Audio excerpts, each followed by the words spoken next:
All right, welcome back. It is time to check in with our good friend Carmi Levy, CTV tech analyst, covering the big stories in tech this week. Carmi, if you'll allow, I have some questions here, and I hope other people are kind of maybe wondering about this too. So I'm doing my work yesterday, and I see an announcement from one of the AI companies. I think it was maybe it was ChatGPT or Perplexity, that they are launching their own browser. Now, I think for most people, if you're on Apple, you're on Safari, maybe you're on Chrome, or you're on whatever it happens to be, you're on, Microsoft Edge. How significant is this? Because that's really the basis of what most people are doing on a computer. Yeah, this is huge news. And if you think about it, like if you look at the computers that we use, the smartphones, the devices, the services, the apps, Google owns a lot of them, right? So you might have an Android phone, which of course Google makes the operating system. You might use the Chrome browser. Google makes the browser. You'll use Google Search to look stuff up. And you'll use Google Gemini, their AI service as well. And so that's the basis of the digital economy. That's how Google makes so much money.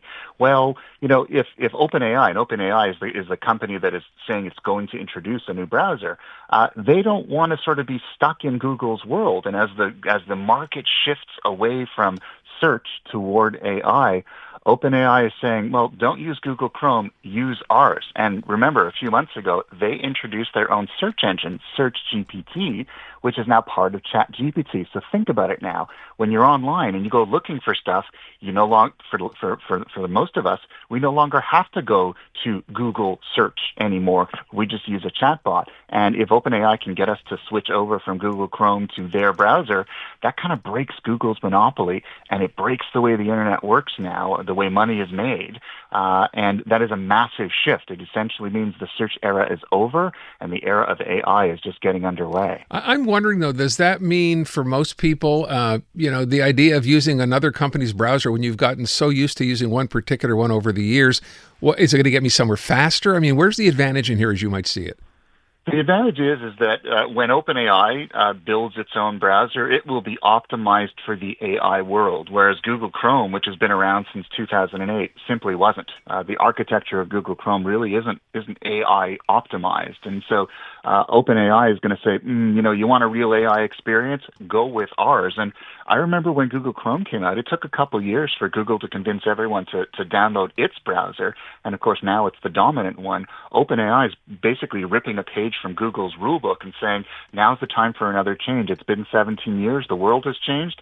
Your browser needs to change too. And for OpenAI, it means Google's browser is no longer collecting all of that data on its users. It collects the data. It can then use that data to train its models. It can sell the data to other companies. It'll basically own more of the experience and make more money.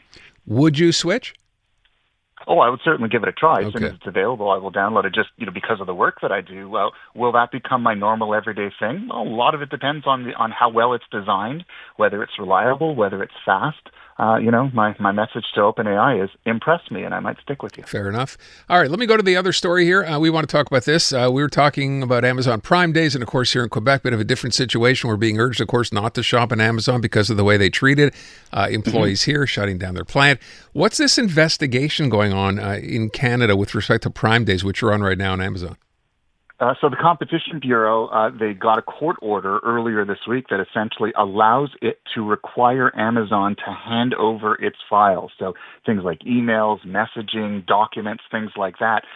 They are saying that, or they're alleging, this hasn't been proven yet, the investigation is just getting underway, that Amazon has something called a marketplace fair pricing policy that requires the businesses that sell on their platform, requires them to sell at certain prices, and it punishes them if they sell at a lower price on some other platform, which qualifies as monopolistic antitrust behavior.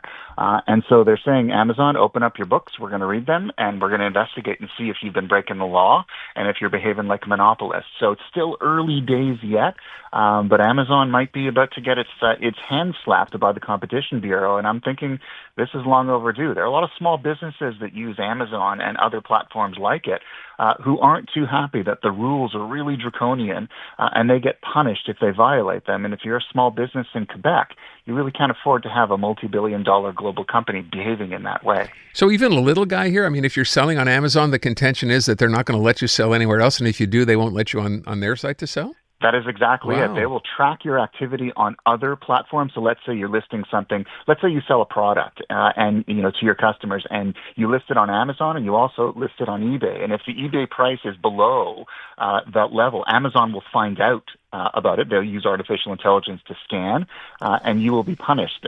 You might be charged more. You might be kicked off the platform. You might have your kind of rights revoked to do business on the platform. You take your pick, but it is somewhat punitive and quite frankly predatory. And of course, Amazon uses its position, or the allegation from the Competition Bureau is that Amazon is using its dominant position to gain advantage over small businesses that rely on it to sell their stuff. Okay. Then you have a story here on Canada Border Patrol wanting now new tech so they can check your phones. I thought we were all worried about the U.S. officials checking our phones. What's Canada Border want to do here? Yeah, so these are, like, if we're crossing from Canada into the U.S., so it would be the U.S. Customs and Border Protection, or CBP. They use technology to scan your phone already. It's called, the platform's called Celebrite. And so if they ask to see your phone and you hand it over to them, they can do kind of like a quick search, just, opening it up, flipping through some of your apps and looking for things, or they can do an advanced search, which is essentially taking your phone, downloading the data from it, and then using the Celebrite platform to look for things that they don't like. And if they don't like what they see, they can deny you entry. The contract with Celebrite is up next year, and so now they have issued an RFI, request for information, to technology companies saying, we want even more capacity. They want to expand and modernize their digital forensics. And so they're looking for software that lets them find hidden language in your text messages, identify objects in your photos and videos, access your encrypted messaging apps, and look for patterns in large data sets. In other words, are you hiding intelligence on your phone? Something that we're going to want to keep in mind if we're going to Plattsburgh for a shopping trip, which I've done a million times. Something to keep in mind, that your phone could be the target of a very deep digital forensic search over the next couple of years, because the new software is coming. Oh, my. Okay. I wanted to comment, or get you to comment on this. I saw the video of this the other day. Thinking back, it's still funny. So we're all concerned about robots and how far this is going to go. We're all going to be replaced. Well, this is, I think, in China, was it not, where they put together some scientists, some kids, I guess maybe it was in university. Was it 5-on-5 soccer or 3-on-3 soccer, but robots playing? And let's be honest, Carmi, they were terrible. They were. The video is funny. It almost looks like sort of one of those, sort of fail videos that you see on YouTube all the time. So it's called the Robo League. It's the first ever in the world humanoid robot football league. They're robots that are designed to look like humans, and they play 3-on-3 soccer. They had the first tournament last month in Beijing. They come to us from a company called Puskar Robotics, and China is really doubling down on robotics, trying to sort of, it seems funny, but really they want to dominate in robotics and artificial intelligence. And they're using these competitions as a way to develop the technology, develop the skills.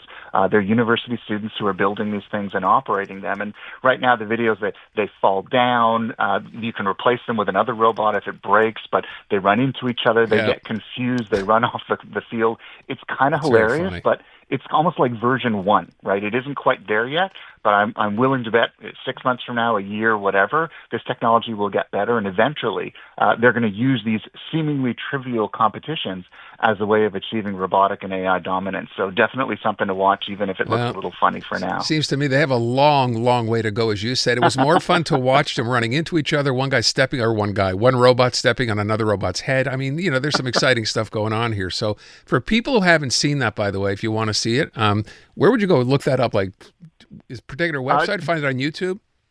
Yeah, you can find it on YouTube. Okay. Just look for Robo League China or Puskar Robotics Beijing, and the videos are everywhere because they've gone viral just over the last couple of days.